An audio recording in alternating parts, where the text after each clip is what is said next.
નમસ્કાર ગુજરાતી મિત્રો, મારી ચેનલ ગુજરાતી જ્ઞાનમાં ફરી એક વખત તમારું સ્વાગત છે।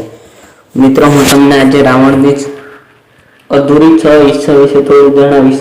તો વિડીયો આગળ વધારે તે પહેલાં જલ્દીથી વિડીયો લાઇક કરી સાથે ચેનલ સબસ્ક્રાઈબ કરી બેલ આઇકનને દબાવો, જેથી કરીને નવા વિડીયોનું નોટિફિકેશન તમને મળે સૌથી પહેલાં। પહેલી ઈચ્છા છે સ્વર્ગની સીડી।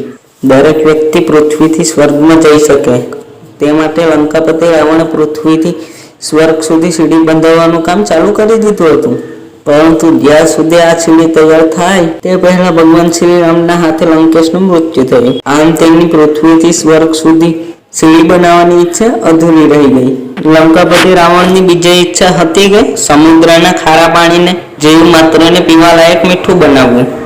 લંકેશને ખબર હતી કે પૃથ્વી પર જીવ માત્રને પીવા લાયક પાણી ખૂબ જ ઓછું છે, તેથી જો સમુદ્રના ખારે પાણીને પીવાલાયક મીઠું બનાવવામાં આવે તો દરેક જીવને પીવાલાયક પાણીની સમસ્યા હંમેશા માટે ખતમ થઈ જાય। રાવણનું અધૂરું રહી ગયેલું ત્રીજું કામ સોનાને સુગંધિત બનાવવું। આનું મુખ્ય કારણ એ હતું કે લંકેશ સોનાના શોખીન હતા।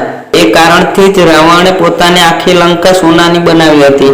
રાવણની ઈચ્છા હતી કે જો સોનામાં સુગંધ આવી જાય તો સોનાને ગમે ત્યાં સુગંધથી શોધવું સરળ બને। ચોથું, રંગભેદ। રાવણ પોતે પણ કાળો હતો, જેથી તે રંગભેદ ખતમ કરવા માંગતો હતો।